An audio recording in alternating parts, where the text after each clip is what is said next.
नमस्कार, साधना न्यूज में आपका बहुत स्वागत है। मैं हूं अमित तिवारी और आप देख रहे हैं पोस्टमार्टम। वैसे तो हम इस कार्यक्रम में लगातार आपको जन लोकपाल और लोकपाल से जुड़े सभी पहलुओं को दिखाते आए हैं।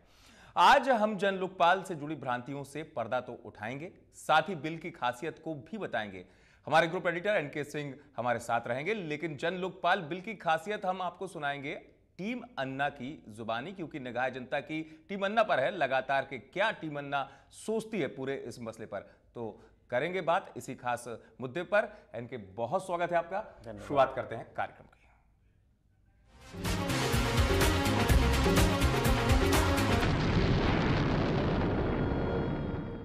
जी हां, लगातार इस कार्यक्रम में यही बात उठाते गए हैं और ये सवाल भी आया कि आखिर भ्रांतियां क्यों है। आज टीम अन्ना की जुबानी जो बात है उस पर तो निगाह डालेंगे, लेकिन पहले चर्चा करते हैं। चर्चा में मेरे साथ हैं एनके सिंह, संपादक साधना न्यूज। इनके लगातार हम आवाज उठाते रहे हैं। जिस तरीके से आपने पहले भी एक बहुत स्पष्टीकरण दिया था कि क्या सरकार की दुविधा है और सुविधा है, और वास्तव में आज जो भ्रांतियां हैं उसका निष्कर्ष तक पहुंचने में बहुत बड़ा योगदान होगा। अगर ये भ्रांतियां नहीं हटेगी आम जनता से तो निष्कर्ष तक हम पहुंच नहीं पाएंगे, भले कानून बन जाए। ये हमारा रोल भी है जी, मीडिया का रोल है जी, कि मासेस को एजुकेट करे मुद्दों पे। हम पिछले 4 महीने से लगातार कर रहे हैं, बल्कि यूं कहें कि 5 महीने से लगातार आपको इस इशू को दिखा रहे हैं। जब अन्ना नहीं इस सीन में थे उसके पहले से दिखा रहे हैं और आपको एजुकेट कर रहे हैं। आज भी हमारा वो दायित्व है कि हम वो एजुकेशन का प्रोसेस रखें और जो जो नई चीजें आ रही हैं, क्योंकि एक बड़ा वर्ग है जो कि कुछ कंफ्यूजन पैदा कर रहा है इस पूरे डिमांड को लेके। जन लोकपाल बिल क्या है ये हम आपको बताएंगे। आज जो सबसे बड़ा मुद्दा है, शरद यादव से लेके मुलायम सिंह से लेके तमाम लोग जो, या कुछ इंटेलेक्चुअल भी, कुछ इंटेलेक्चुअल, रामचंद्र गुहा वैसे लोग, सभी लोग इसकी कहीं ना कहीं बुराई कर रहे हैं। अब आप उदाहरण के लिए लीजिए, ये कह रहे हैं कि पार्लियामेंट सर्वोच्च है, लिहाजा ये पार्लियामेंट को बाईपास करके स्ट्रीट ओपिनियन जजमेंट नहीं होना चाहिए कि सड़क की ओपिनियन आप ले लें और उस पर फैसला लें या दबाव डालें, ये नहीं होना चाहिए। इनको हम आपके माध्यम पूरा हम ये चाहते हैं बताना कि ये कितना फैलेसियस गलत आर्गुमेंट है। बिल्कुल। आप देखें, संविधान का ये बात करते हैं, संविधान का पहला उसकी जो भूमिका शुरू होती है, प्रियम्बल जिसे हम कहते हैं, वो शुरू होती है हम भारत के लोग, we the people of India, यहीं से शुरू होती है। तो पीपुल से बड़ा पार्लियामेंट नहीं हो सकता। जी बिल्कुल। और पार्लियामेंट से बड़ा संविधान है, संविधान से बड़ा जनता है। जनता संविधान को बदलने का भी उपक्रम करती है और इसकी एक प्रक्रिया है। लिहाजा दूसरा यह है कि आपने 1901A में बहुत कुछ सोचने के बाद पूरी दुनिया में फ्रीडम ऑफ एक्सप्रेशन हर प्रजातंत्र का आभूषण माना जाता है। और ये फ्रीडम ऑफ एक्सप्रेशन होता क्या है?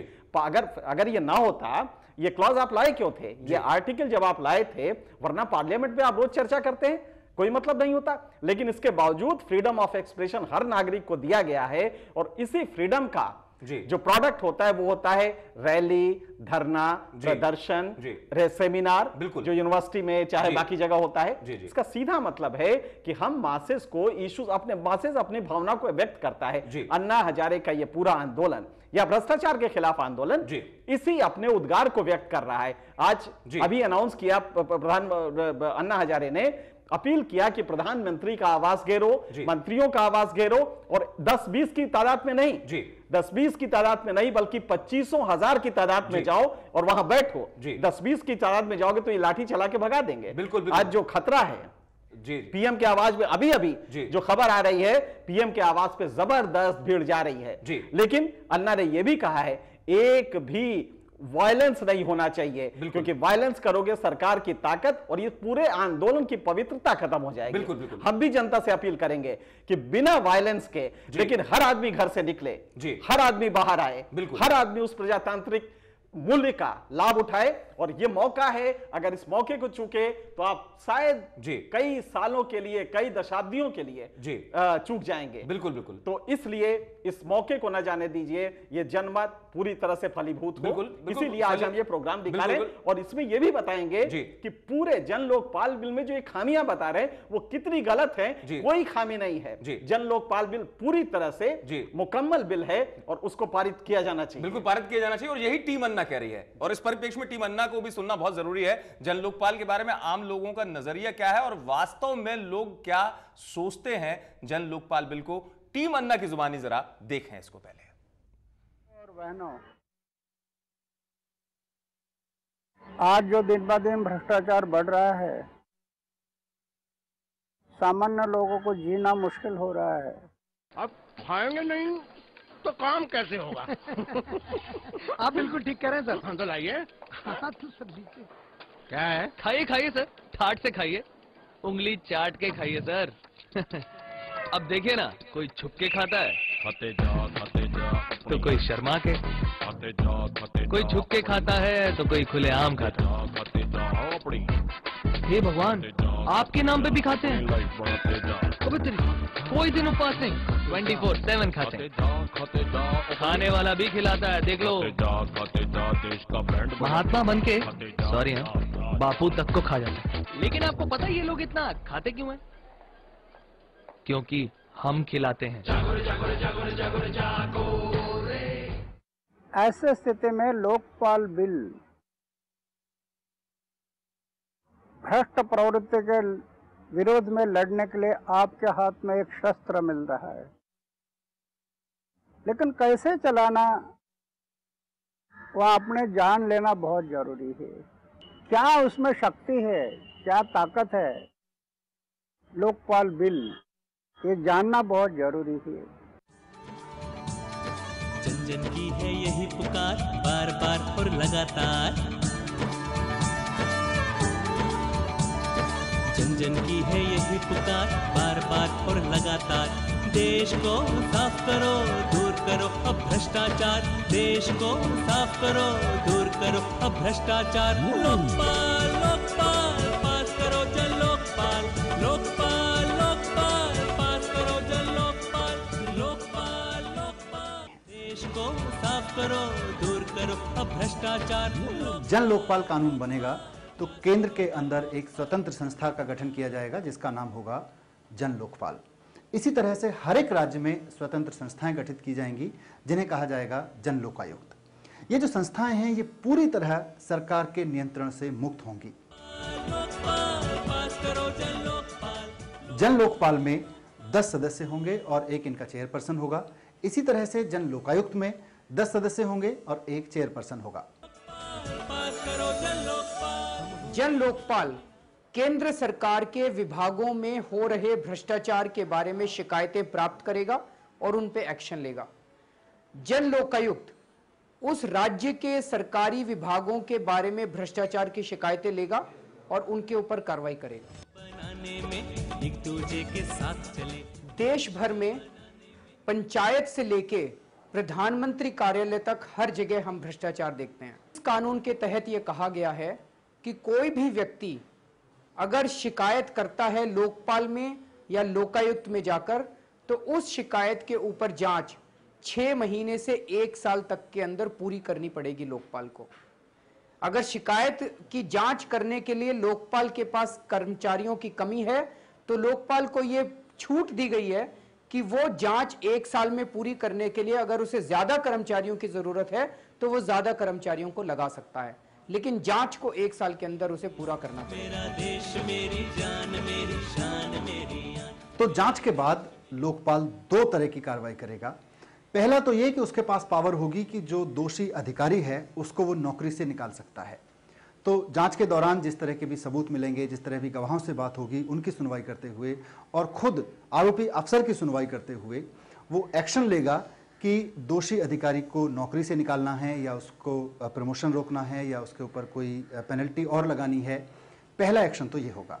दूसरा एक्शन ये होगा कि जांच के दौरान जो भी सबूत मिलेंगे उनको आधार बनाते हुए ट्रायल कोर्ट के अंदर मुकदमा चलाया जाएगा, यानी कि जो भी लोग दोषी हैं उनको जेल भेजने का एक्शन शुरू किया जाएगा। जन जन की है यही पुकार, बार बार और लगातार। आज हमारे भ्रष्टाचार निरोधक कानून में भ्रष्टाचार के लिए कम से कम 6 महीने की सजा का प्रावधान है और ज्यादा से ज्यादा 7 साल की सजा का प्रावधान है।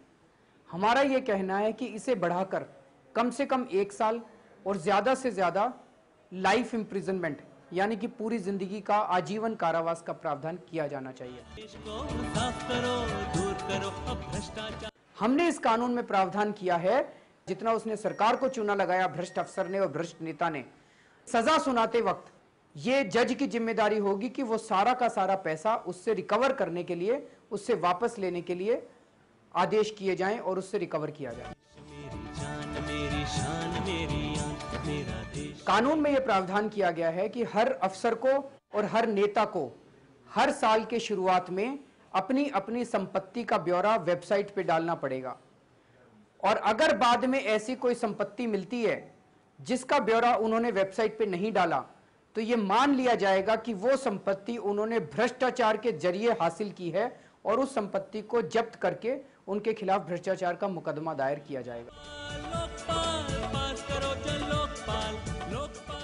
मैं एक आम आदमी हूं, मैं सरकारी दफ्तर में जाता हूं तो रोज भ्रष्टाचार झेलता हूं।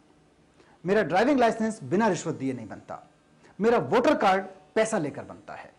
मैं अगर गांव में रहता हूं तो मुझसे जॉब कार्ड तक के पैसे मांगे जाते हैं। जन्म प्रमाण पत्र बनवाना हो, मृत्यु प्रमाण पत्र बनवाना हो, वृद्धावस्था पेंशन लेनी हो, विधवा पेंशन लेनी हो, सब में रिश्वत मांगी जाती है। अगर जन लोकपाल कानून आता है तो मुझे क्या मिलेगा? क्या मुझे इससे निजात मिलेगी? इस कानून के मुताबिक हर विभाग को एक सिटीजन्स चार्टर बनाना पड़ेगा। उस सिटीजन्स चार्टर में यह लिखना पड़ेगा कि वो विभाग वो वाला काम कितने दिन में करेंगे, कौन ऑफिसर करेगा, राशन कार्ड कौन ऑफिसर बनाएगा, कितने दिन में बनाएगा, विधवा पेंशन कौन ऑफिसर बनाएगा, कितने दिन में बनाएगा। इसकी लिस्ट हर विभाग को जारी करनी पड़ेगी। कोई भी नागरिक अगर उसको कोई काम करवाना है तो वो नागरिक उस विभाग में उस अफसर के पास जाएगा अपना काम कराने के लिए। अगर वो अधिकारी उतने दिन में काम नहीं करता तो फिर ये नागरिक हेड ऑफ द डिपार्टमेंट को शिकायत करेगा। हेड ऑफ द डिपार्टमेंट को जन शिकायत अधिकारी नोटिफाई किया जाएगा। हेड ऑफ द डिपार्टमेंट का यह काम होगा कि वो अगले 30 दिन के अंदर उस काम को करवाए। अगर वो भी ये काम नहीं कराता तो ये नागरिक लोकपाल में जाके या लोकायुक्त में जाके शिकायत करेगा।